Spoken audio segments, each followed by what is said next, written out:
Olá, estamos aqui para refletir sobre o tema finanças e depressão familiar. Eu sou Saulo Gouveia, sou consultor de finanças empresarial e finanças pessoais, familiar. O nosso trabalho, há mais de 3 décadas, é para potencializar os resultados tanto dos orçamentos familiares quanto do orçamento das empresas. Recuperação e potencialização, maximização de resultados. Nós fazemos isso e temos como conceito angular a proposta da abundância.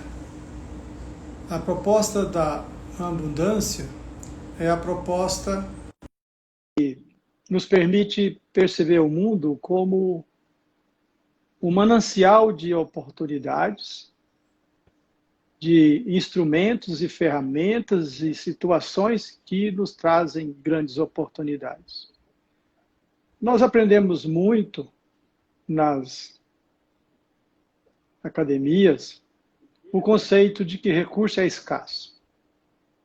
Realmente, nas dimensões matemáticas, eles podem serem escassos, de pessoas, de uma série de questões. Mas as empresas que nós já recuperamos, os orçamentos familiares que nós levantamos, eles, se fossem olhados só pelos números, elas teriam fechados imediatamente. Porém, quando nós colocamos a energia das pessoas, Tá cortando a para habilidade das mim? pessoas... É só para mim? Oi, Para mim boa não está noite. cortando, não. Boa noite, Jéssica. A Jéssica vai estar Pessoal, conosco. poderiam falar se está cortando? É só para mim?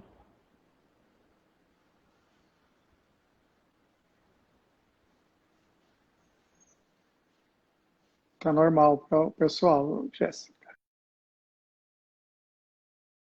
Olha a nossa percepção de valor. E nós vamos passar para a Jéssica agora mesmo, quando ela retornar, para ela fazer a sua apresentação.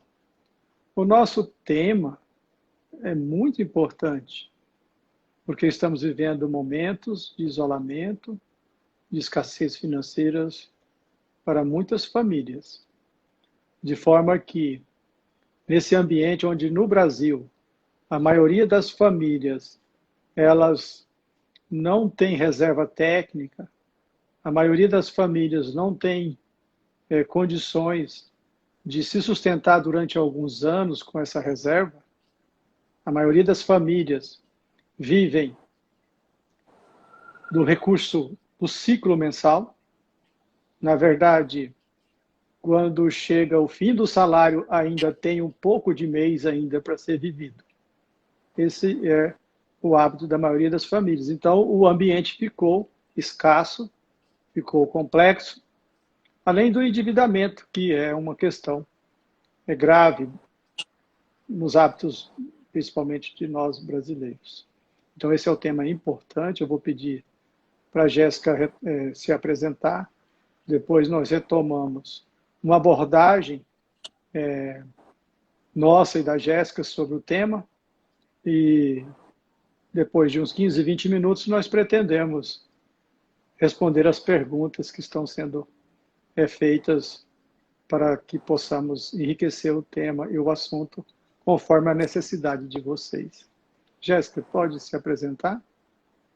Sim, boa noite a todos. Consegue me ouvir bem? Parece que Sim. eu entrei e estava caindo. Então tá bom. É um prazer estar primeiramente aqui com vocês.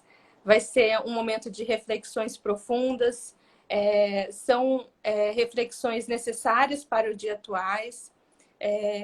E eu sou psicóloga infantil, trabalho com muitas famílias. E temos visto crescer o transtorno depressivo e transtorno de ansiedade de uma forma muito intensa. Então, as finanças e a saúde mental está intimamente ligada também. As finanças é uma variável aí significativa nas nossas vidas. Então, eu agradeço imensamente a oportunidade de estar aqui com vocês. Espero colaborar, espero aprendermos juntos. Nós aqui agradecemos a sua presença aqui conosco e enriquecendo as reflexões sobre esse tema e oportunizando a muitos de nós crescermos emocionalmente, psicologicamente e também financeiramente, porque a questão econômica é base para que a gente possa, além de sobreviver, também ter a vivência saudável e feliz. O tema, como nós já dissemos, ele é um tema atual. Pandemia, isolamento, situações de depressão se ampliaram e estamos vivendo o Setembro Amarelo, onde se tem a campanha em promoção da vida para reduzir o suicídio, a depressão, uma série de situações doloridas que estão acontecendo ao nosso redor, se não dentro de nossa casa.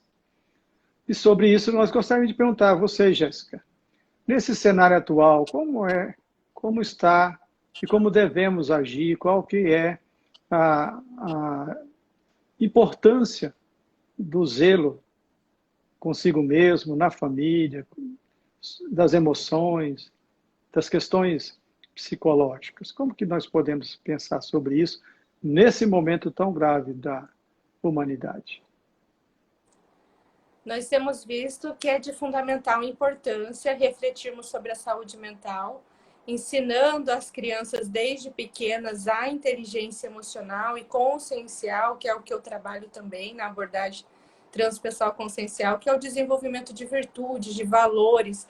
Eu acho que a gente vai falar um pouco aqui sobre isso também, porque falar de valores nas finanças é mais importante do que falar do preço. Acredito que daqui a pouco também você vai entrar um pouco sobre essa diferenciação.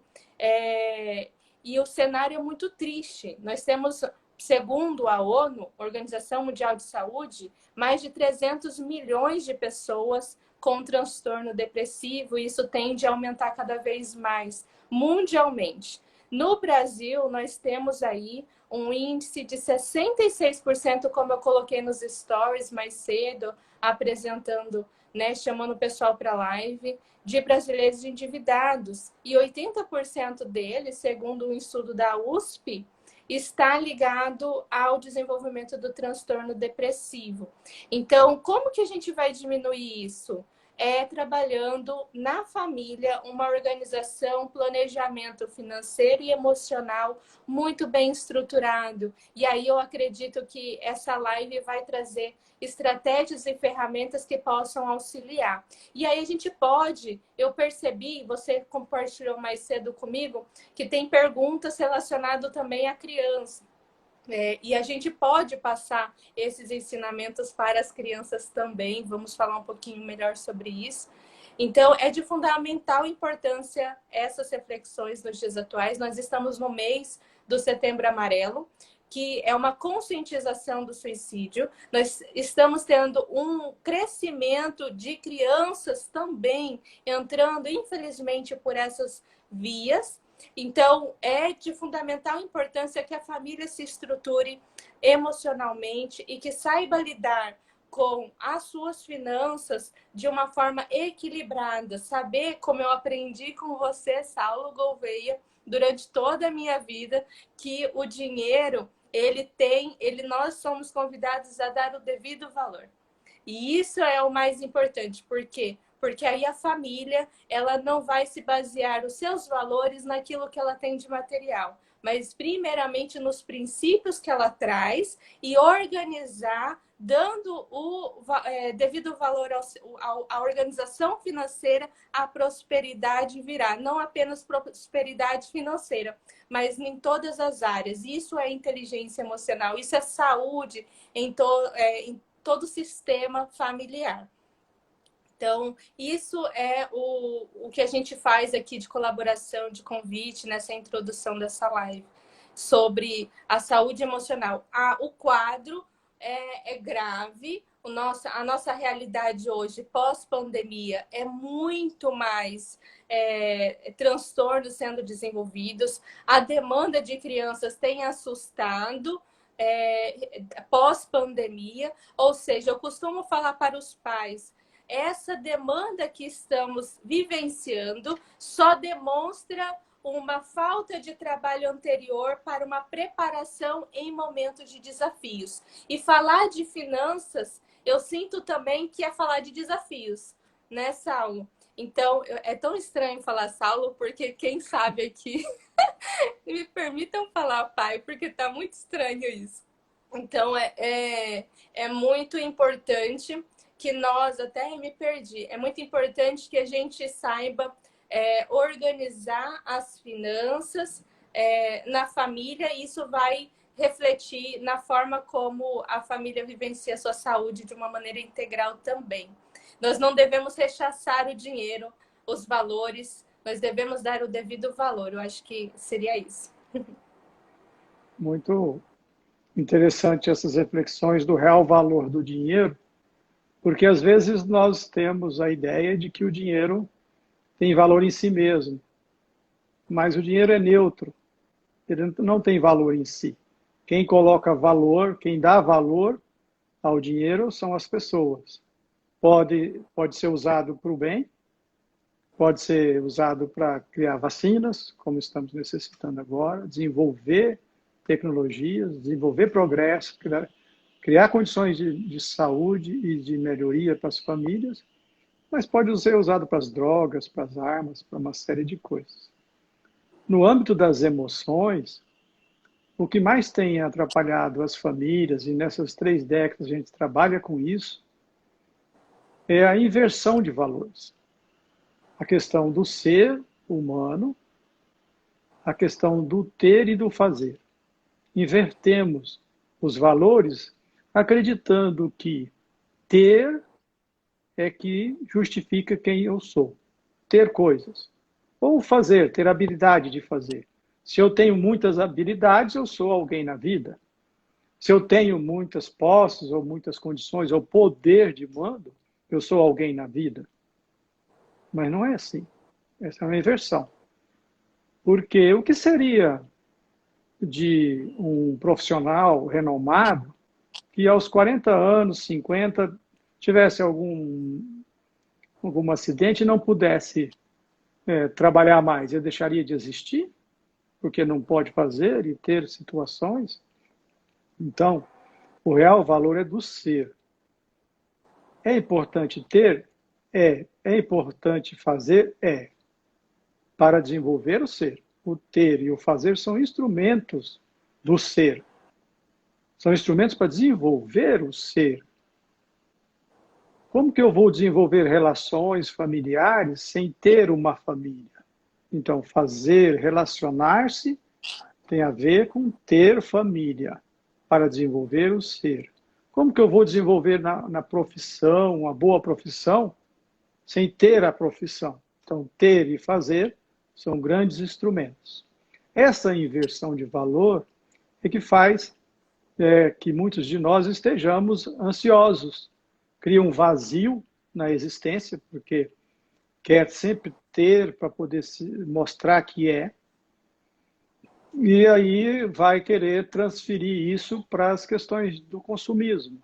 Aliás, o consumismo é muito interessante, porque esse poder que nós queremos ter, e o nosso poder não está nisso, está no ser, antigamente, há séculos atrás, não muitos séculos, era consumido nas guerras, nos combates, países querendo subordinar outros países. Hoje foi para a economia, países querendo subordinar outros economicamente, e no nível individual, familiar, um foco no consumir. Se eu tenho dinheiro, eu tenho de sumir com esse dinheiro. Né? Consumir, consumidor. Nos desenvolvemos o hábito de sermos consumidor dos valores que deveriam ter uma parte para essa reserva técnica. Então, nós trazemos aqui uma técnica que nós desenvolvemos para facilitar os nossos hábitos, desenvolver novos hábitos, saber viver dignamente, ter condições de repouso, de segurança, lar, família, lazer, trabalho. Porém, com condições de viver isso sem precisar estar comprando, consumindo, fazendo uma série de coisas para se sentir bem. Qual que é a técnica? Nós chamamos ela de a ausência pela presença. Anote aí, ausência pela presença. Como que funciona essa técnica para você aplicar na sua vida, para nós aplicarmos? Se eu tenho o hábito de consumir muito, se eu sou indisciplinado nas questões financeiras, se eu tenho dificuldades de lidar com essa questão, e eu quero modificar isso, eu pergunto, quando nós colocamos foco em algo, ele ganha vida? Ganha vida. Então, quando nós queremos dissolver um hábito e ficamos pensando naquele hábito, ao invés de dissolver aquele hábito ruim que nós queremos parar de ter, queremos deixar de ter aqueles atos, aqueles costumes, nós estamos fortalecendo. Estamos dando presença àqueles desejos. E quando nós damos presença aos desejos, o que ganha vida? O desejo. Entre eu e o desejo, nessa luta, quem vai vencer? O desejo. Eu volto a repetir N vezes o mesmo hábito, porque eu estou focando a ele. Então, a técnica da ausência pela presença significa, se eu quero dissolver um hábito de consumismo ou alguma questão comportamental, que eu passe a colocar o pensamento, a presença no hábito virtuoso que vai dissolver essa questão. Se eu estou muito focado em ser feliz, consumindo e fazendo coisas, eu devo, ao invés de ficar pensando nisso, não estou dizendo que não devamos pensar, devemos fazer um planejamento, mas no dia a dia, psicologicamente, emocionalmente, devemos colocar a nossa energia no que nós queremos. Aí vai ganhar força, vai ganhar condições de vida dentro de nós. E essa energia iluminativa, virtuosa, valorosa, é que vai dissolver o hábito que nós queremos dissolver. Então, a ausência pela presença é, ao invés de querer dissolver o hábito ruim, pensando nele o tempo todo, colocar o pensamento naquilo que me traz luz, naquela postura nossa, pessoal, psicológica e emocional. E para finalizar essa abertura, para entrarmos nas perguntas, na questão financeira específica, que nosso tema tem finanças e depressão familiar, veja só, eu vou dar aqui para vocês um ângulo importantíssimo para o desenvolvimento das finanças. Naturalmente, não teremos aqui tempo de ensinar exatamente com detalhes como fazer um orçamento familiar, mas nós teremos tempo daqui para frente, muito tempo. É bem simples, são 3 pilares. A meta nobre, a questão do medir e a questão do que é dado, que são dados, o que são informações. A meta nobre, primeiro pilar, independência financeira. A nossa meta deve ser independência financeira, liberdade financeira. Significa ter rendimento, que eu não preciso trabalhar nele, rendimento passivo, que cubra meu orçamento familiar. Rendimento não significa que eu vá trabalhar naquilo. Eu trabalho no meu trabalho, ganho a minha renda, meu salário, ganho minhas condições, mas eu tenho uma renda de aluguel ou de rendimento em papéis, em outras coisas, que cubram o meu orçamento familiar. Aí, se eu ficar doente, se eu perder o emprego, eu mantenho o meu padrão de vida. Isso é independência financeira. Nós voltaremos a esse tema em novas oportunidades. O segundo é medir. O que não está sendo medido está à deriva. Não tem como ser dimensionado, percebido, aquilatado, qualificado, definido. Então, nós necessitamos de um software, aplicativos tem gratuitos à disposição, para que a gente possa medir. Nós vamos também falar mais em outra oportunidade sobre isso. Medir é muito importante para dimensionar e planejar. E o terceiro pilar é dados e informações. Qual a diferença? Por que isso é um pilar importante? Porque nós confundimos dados com informações. Dados é um amontoado de números. Informações é o contexto que esse amontoado de números nos traz. Quando nós temos uma planilha com vários dados lá, ele não é uma informação. A gente pode até conseguir somar lá, eu gastei tanto esse mês e tal, mas a gente não consegue ter uma informação comparativa. Quanto eu gastei de lazer em 2018, 2019 e quanto eu quero gastar em 2020? Quanto que eu gastei com despesas do lar em 2018, 2019 e quero gastar em 2020? Qual foi o meu gasto de supermercado? Então, a planilha ela é limitada. Nós sugerimos algum sistema, algum software para gerar informações. Então, esse é o nosso breve resumo inicial. Se a Jéssica quiser acrescentar alguma coisa, e depois nós vamos para as perguntas.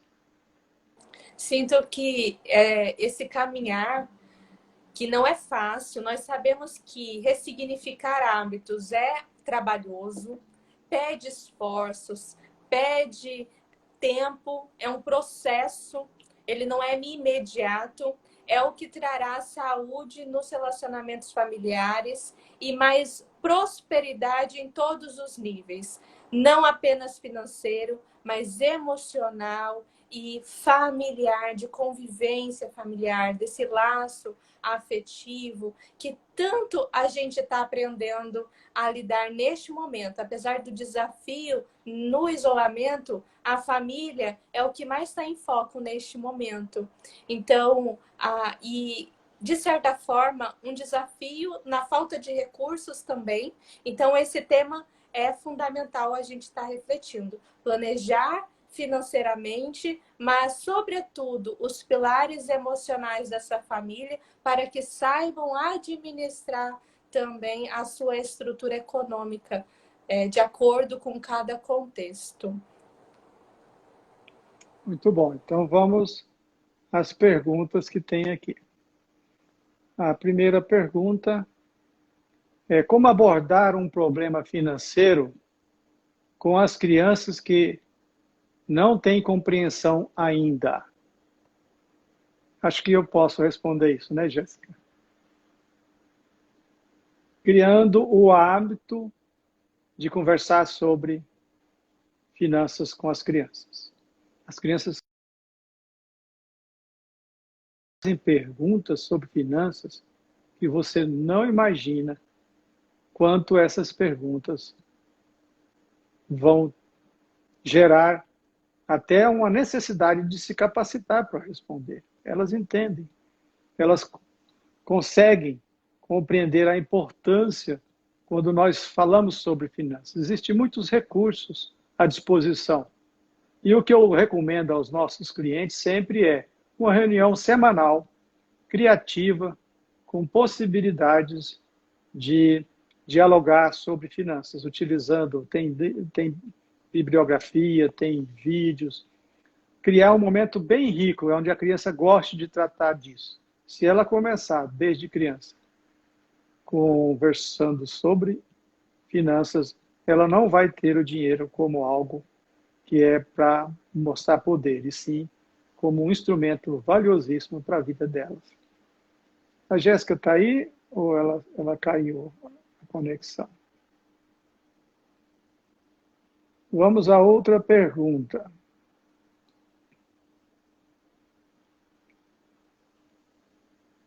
Por que o tema que envolve finanças e depressão familiar e não individual? Ele é familiar e individual. Ele trata do coletivo a partir do individual. Quando nós falamos que crianças devem começar a pensar sobre finanças desde cedo, nós temos artigos sobre isso, podemos disponibilizar depois, é uma tratativa individual para o coletivo. Então, o tema finanças e depressão familiar está abordando os comportamentos de cada pessoa. E é importante que saibamos, a maioria de nós já podemos afirmar com certeza, o coletivo é resultante do individual. Se na nossa casa todos podem ir balizando seus hábitos pelos conceitos nobres da utilização de dinheiro, os conceitos nobres da utilização dos recursos financeiros, a qualidade do orçamento familiar vai melhorando. As condições daquela família vai ser ampliada. Ela terá recursos para reserva, ela terá menos discussões familiares, menos endividamento, menos cobradores batendo na porta. Como viver bem sem depressão? Muita depressão está ligada a isso.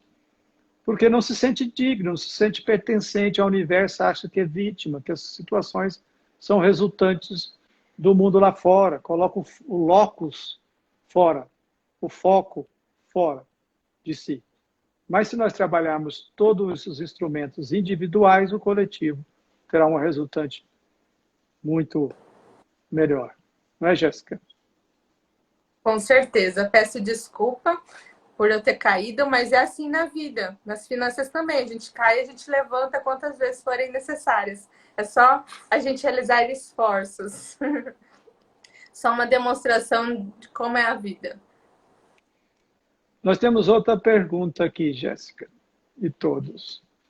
Atualmente, meus ganhos são incertos. Como faço para guardar a reserva de emergência? Se são incertos, nós precisamos ter um orçamento preventivo. Nós temos o hábito de fazer orçamento mensal. O ideal é o orçamento anual. Passa pelo ciclo mensal, porque as coisas se repetem todo mês. Aluguel, energia elétrica, tudo se repete mensalmente, mas tem coisas que se repetem anualmente. Imposto do carro, IPVA, o IPTU da casa, material de escola, uma série de coisas. Então, nós devemos dimensionar o orçamento anual de forma preventiva. Se os ganhos são incertos, calibrar esse orçamento por um valor menor. Na média, nos últimos 12 meses, tem sido, vou usar um número como exemplo, R$3.000, então vamos colocar 2.500, 2.800, vamos calibrar isso para ver qual que é a renda anual, R$30.000 por ano. Daí nós dimensionamos também as nossas despesas, o nosso orçamento. Mas eu quero acrescentar uma coisa muito importante. No orçamento, não confunda dívidas com despesas. Nós temos receita, renda, despesas e dívidas. A dívida é algo que eu fiz para pagar com o salário, mas ela não é do orçamento para viver. Para viver eu preciso de supermercado, eu preciso de energia elétrica, eu tenho uma despesa mensal. A dívida, não. A dívida a gente enxerta ali e depois quer resolver ela com o presente, algo que eu estou carregando do meu passado. É uma tratativa boa essa. Separar dívidas e saber, bom, meu orçamento é positivo, porém eu tenho uma série de dívidas que estão atrapalhando o meu viver. Quando eu separo as dívidas das despesas, eu tenho uma visão muito mais ampliada. Outra coisa, cartão de crédito não é despesa. Ele é apenas um instrumento para resolver as questões de qualificar e facilitar o controle. O que é despesa é o que está dentro do cartão de crédito. Ele é apenas um instrumento. Então, foque nisso e nós teremos mais sucesso no orçamento seu, mesmo com ganhos incertos. A Carte, a Daiane, pergunta como resolver as dívidas. E eu vou fazer uma pergunta aproveitando aqui. Muitas famílias falam que existem mais despesas do que os recursos que entram no seu sistema familiar. E aí existe um conflito, uma preocupação de muitos pais, de muitos indivíduos em ter que resolver isso e não acha saída, qual que é a primeira estratégia que você colocaria, Saulo Gouveia? Muito bem. Como resolver as dívidas? Quando separamos as dívidas, a gente já sabe o tamanho dela, tanto na dimensão total quanto na dimensão mensal. Daí, se eu tenho a minha renda líquida familiar, da família, se eu tenho as despesas da família e no orçamento anual, vamos aqui dar um exemplo de números, fica mais fácil. 50 mil de renda e eu descubro que as minhas despesas são 40 mil reais. Aí eu tenho 10 por ano para quitar as dívidas. E se o volume de dívidas a pagar no ano é mais de 10 mil, eu tenho de negociar. Eu vou buscar os credores e dizer, olha, eu só tenho 10 mil por ano para poder pagá-los. Então, vamos ratear, eu pago um pouco de cada um e vamos alongar essa dívida, se possível, com custo até menor para facilitar o pagamento. Todo credor inteligente ajuda o devedor a ter recursos para pagá-lo, porque senão ele pode perder tudo. Agora, se as dívidas são... se a renda é menor do que a despesa, aí nós temos um trabalho muito mais gigantesco. Um trabalho gigantesco, na verdade. Por quê? Ou vamos reduzir as despesas, modificar o padrão de vida, ou vamos ampliar as receitas, a renda. Para ampliar a renda, precisa analisar a situação. Cada família, cada caso é uma situação. Para reduzir as despesas, a criatividade. Tem muitas despesas que são desnecessárias. Tem muito orçamento familiar inchado por situações desnecessárias.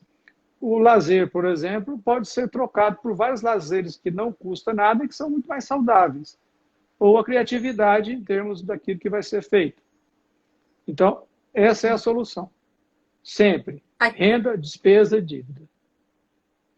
Aqui tem uma pergunta da Jamile. Carro quebrou, é dívida ou despesa? Despesa. O orçamento de manutenção de veículo deve estar previsto no nosso orçamento. Deve estar previsto o seguro. Se teve um acidente, nós temos ali um valor a pagar do seguro. Deve estar previsto no orçamento. O orçamento precisa ser bem qualificado e calibrado para poder evitar surpresas desnecessárias. Ok? Mais perguntas? Então, deixa eu me ver aqui.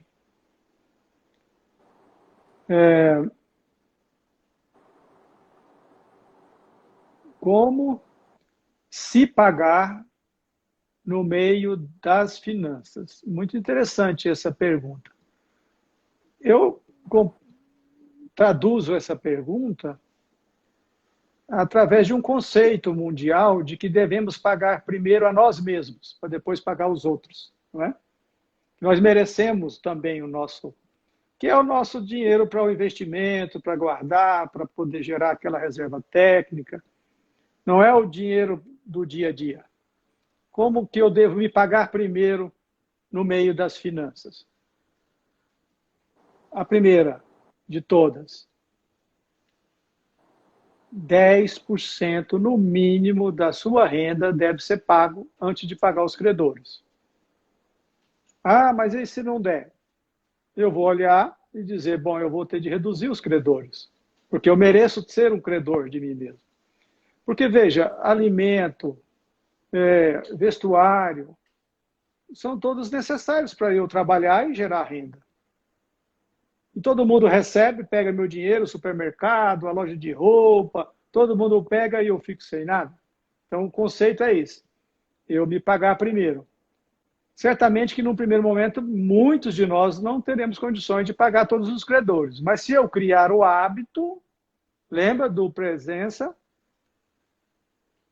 ausência pela presença, se eu criar a presença do hábito, eu vou fortalecer essa meta que é muito nobre, viu? Essa pergunta é muito rica. Meta nobre. no mínimo 10% deve ser seu, para investimentos, para gerar independência financeira. Com 10%, em 12, 13 anos, 14, 15, você tem a independência financeira. Com mais de 10%, você reduz esse prazo da independência financeira. Tem mais uma pergunta aqui da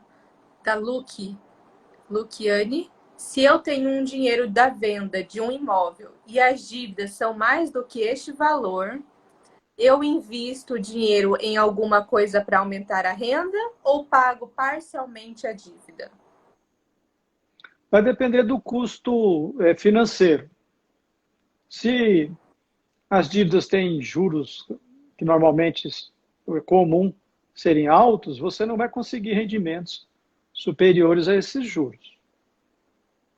Se o valor das dívidas é superior ao valor do seu imóvel, o ideal é você negociar para ver se quita todas as dívidas com o valor do imóvel e depois ir acumulando novamente. Porque se você investir, a renda do imóvel será menor do que o juro pago na dívida. Agora, se o imóvel valer mais do que as dívidas, zere as dívidas. O ideal é você ter zero de dívidas. O ideal é termos zero de prestações. É importante. Nós vamos voltar a um tema sobre os 5 passos da independência financeira e nós vamos voltar a esse assunto. O ideal é ter zero de prestações, zero de dívidas. Não estou falando de empreendedorismo, que é uma outra questão. Quando eu faço dívida para comprar um sofá novo, é o meu salário que vai pagar. Agora, se eu faço uma dívida para empreender um negócio novo, um carrinho de cachorro-quente, ou uma pizzaria, qualquer coisa, quem vai pagar essa dívida é o novo empreendimento. Então, são distintos. Estamos falando aqui das dívidas. Então, muito cuidado com investir o dinheiro do imóvel e ficar devendo, que a dívida vai engolir o valor do rendimento do imóvel. A Paula faz uma pergunta também bem interessante. Com relação à introdução da educação financeira para as crianças, poderia indicar alguma bibliografia? Para crianças, eu não sei, Paula. Uma obra específica para crianças infantis. Se alguém souber que até não pode nos ajudar. Porém, para as crianças ali, 13, 14 anos, que já está em transição para a juventude, uma obra que eu recebi do meu pai, eu e minhas irmãs, é o Pai Rico e Pai Pobre. Uma das obras que foi nos passada a ler ainda jovens e nos ajudou muito. É uma obra bem fácil e bem possível. As crianças também de 12, eu tenho deparado com muitas crianças com um cognitivo avançado. Então, conseguem também. Agora, o que é importante na introdução financeira para as crianças? Utilizar do lúdico para auxiliá-la a aprender o verdadeiro valor do dinheiro, do trabalho. Da onde que o dinheiro vem? Vem do trabalho. Muitas vezes a gente fala assim, papai ou mamãe está indo trabalhar para poder te pagar, para poder te dar esse dinheiro, para poder te dar isso e dar aquilo. Será que é assim que a gente deve abordar o trabalho para a criança? Porque o trabalho deve ser a nossa missão pessoal, a nossa missão de vida, o que a gente nos gera prazer. Então, qual a abordagem, qual que é o princípio de passar a educação financeira para as crianças? Utilizar de um ensinamento que passe para as crianças que o trabalho ele deve ser prazeroso e deve estar ligado à missão que aquele coração tem para a sua própria vida, para aquele caminhar. A partir do momento que a criança comece a compreender o valor do trabalho, a partir dos deveres também entre a família, porque muitas vezes os pais tiram os trabalhos dos lares das crianças. Isso é muito importante. Por quê? Porque a criança faz parte daquele lar. Ela não está no hotel, ela faz parte dessa família. Então, quando nós passamos isso para a criança, nós estamos no primeiro pilar, mostrando para a criança qual é o valor real do trabalho. E aí, o dinheiro é consequência. Outro fator, outro pilar importante para a introdução financeira para as crianças é mostrando para a criança um valor quantitativo bem simbólico, onde ela vai juntar aquele valor e ela vai conquistar algo. Na minha época, eu ganhava, eu e minhas irmãs, de um pai que se chama Saulo Gouveia, R$ 1 por semana. Aquele R$ 1 era maravilhoso. Todo domingo a gente ganhava R$ 1, Um né? real? Nossa. R$ 1 todo domingo. E aí, esse R$ 1 ia a gente ia juntando e ia conquistando certas coisas que a gente gostaria. Era uma balinha, era algo aqui. O que, que a gente está ensinando para a criança? O esperar, o perseverar, a paciência, as virtudes no coração, no relacionamento com o dinheiro, que é um instrumento, é um meio, ele não é o fim. Então, quer educar as crianças, a educação financeira, a gente colabora vendo que é por aí. É esse caminhar que faz sentido para a gente. Veja se faz sentido para vocês também. A gente também está baseando na bibliografia, se vocês gostariam se aprofundar, da autonomia da criança. Que aí Maria Montessori, grande psiquiatra e educadora, nos orienta referente a isso também. E aí a gente pode ampliar várias questões, tá? Eu quero esclarecer que R$ 1 naquela época valia R$ 100 hoje, tá? Olha, nós temos alguma bibliografia para indicar, a gente pode postar depois, colocar aqui no Instagram. Tem para criança pequena. O importante é criar o hábito e vale a pena, elas vão ficar surpresas, vocês vão ficar surpresas com as perguntas e as respostas e tudo que elas vão fazer nesse encontro semanal. Nós temos um cliente que as crianças, são 3 crianças, tem uma que é de colo. Elas ficam perguntando, hoje é dia, vai ter? Elas perguntam. Elas sabem até o dia da semana que tem o encontro da família sobre essa questão das finanças. Vamos aqui, ainda dá para responder mais algumas perguntas aqui. Como convencer meu esposo a não fazer um financiamento de veículo no momento? É uma pergunta muito interessante, né? Convencer o esposo. Bem, nós depois podemos também disponibilizar um artigo que fala com detalhes sobre o custo do dinheiro e o custo de um veículo. Esse livro que a Jéssica falou, do Pai Rico, Pai Pobre, que é a versão para adolescente, né? Pai Rico, Pai Pobre, tem um livro que é para adolescentes, fala do dinheiro que põe daquilo que põe dinheiro no bolso e daquilo que retira dinheiro do bolso. O veículo, se ele é para o ganha-pão, ele é um instrumento de trabalho, é uma coisa. Se ele é só para passeio, é outra. Se ele é um veículo a mais, é outro. O ideal é que nós tenhamos todos os nossos sonhos de ter o veículo tudo realizado depois da liberdade financeira. Às vezes a gente vive como se fôssemos pessoas que não tivéssemos nenhuma dificuldade. A gente fica numa situação acreditando que nunca vamos deixar de ter dinheiro para pagar a prestação. E aí chega uma situação de pandemia ou uma situação grave, uma perda do emprego, uma recessão, e a gente fica com a dívida que ela não para de vencer todo mês. Então, o ideal é ter a independência financeira primeiro, acumular, gerar renda, ter a renda familiar garantida, para depois trocar de veículos. Nós pagamos caro, muito caro, por antecipar o futuro. O que significa antecipar o futuro? Significa que eu não tenho dinheiro para comprar um carro, eu assino um papel e saio com o carro. Estou antecipando o futuro. E a distância entre o agora e o futuro se chama juros. Então, imagine que você vai trabalhar 50 anos, não é? Formou, chegou à idade adulta, vai trabalhar até os 60, 70, 50 anos. Se ficar fazendo esse hábito de comprar pagando juros, 15 anos da sua vida de trabalho vai ser por juros.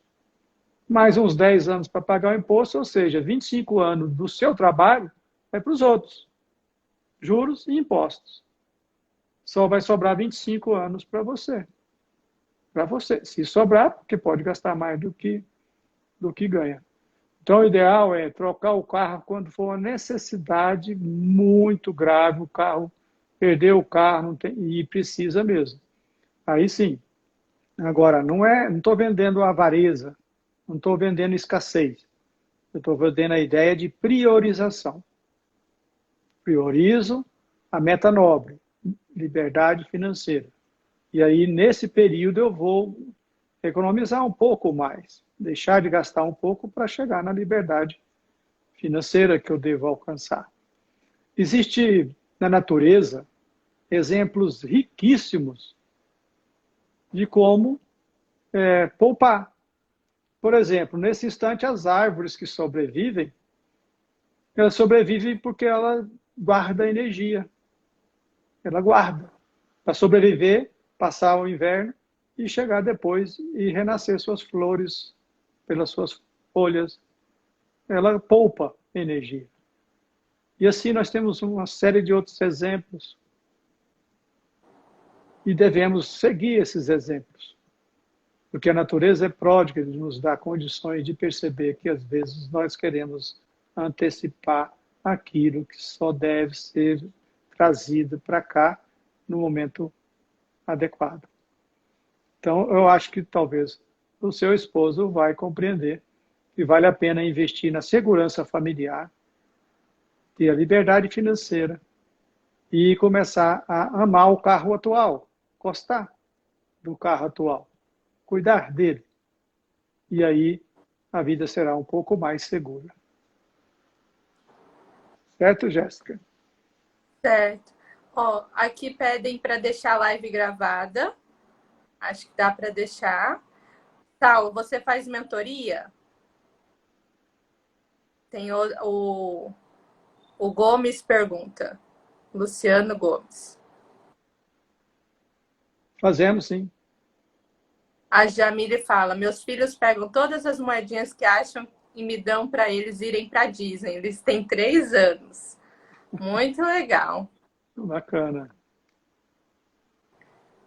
Muito importante essa consciência de poupança. Sem avareza, sem mesquinhez. É saber lidar com isso. E isso vai nos dar uma vida mais feliz. Né?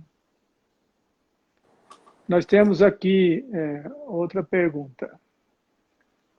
Existe um método para ensinar as crianças desde cedo sobre orçamento e finanças da família? Acho que já respondemos, né? E vamos disponibilizar depois um artigo sobre isso e provavelmente, como é um assunto recorrente, a gente deve fazer uma live sobre isso.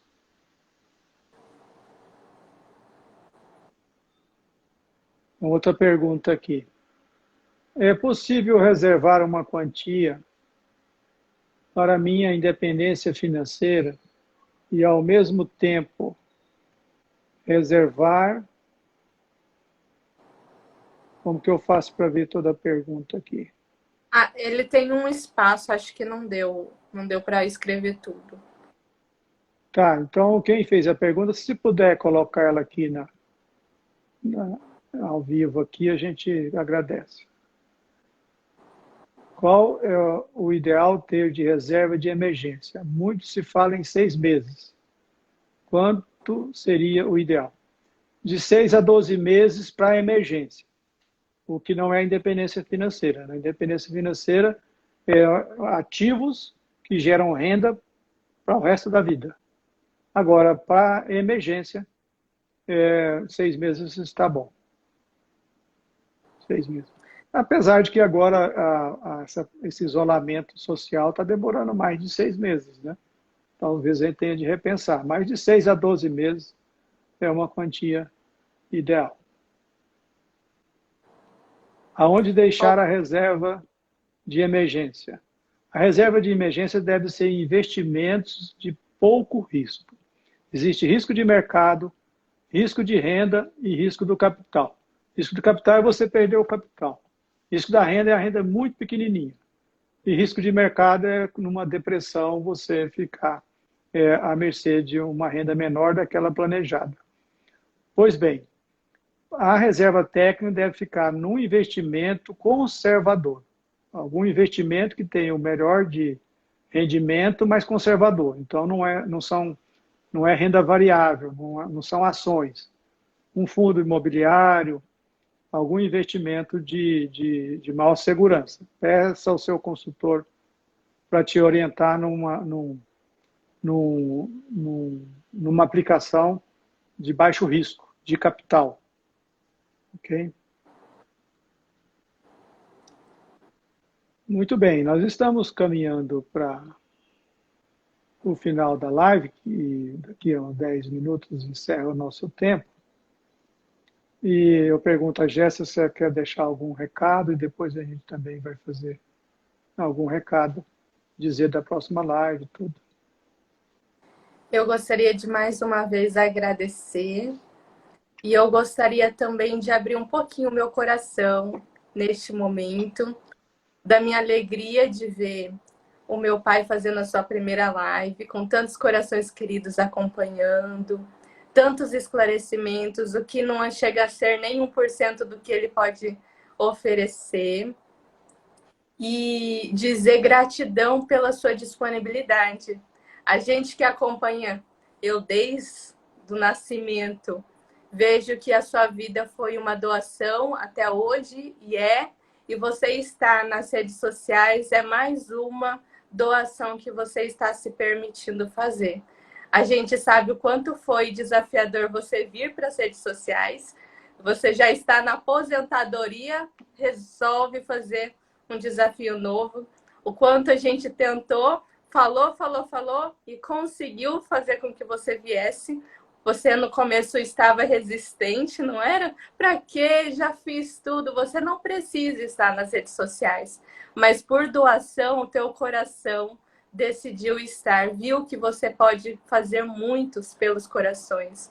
Não só pela nossa família, o quanto você nos ajuda nos direcionamentos positivos, financeiros, emocionais e valorosos, virtuosos, mas de todos os clientes que a gente acompanha e vê que você fez transformações. Vários clientes que saíram da falência pela sua genuína capacidade de ajudar, de colaborar.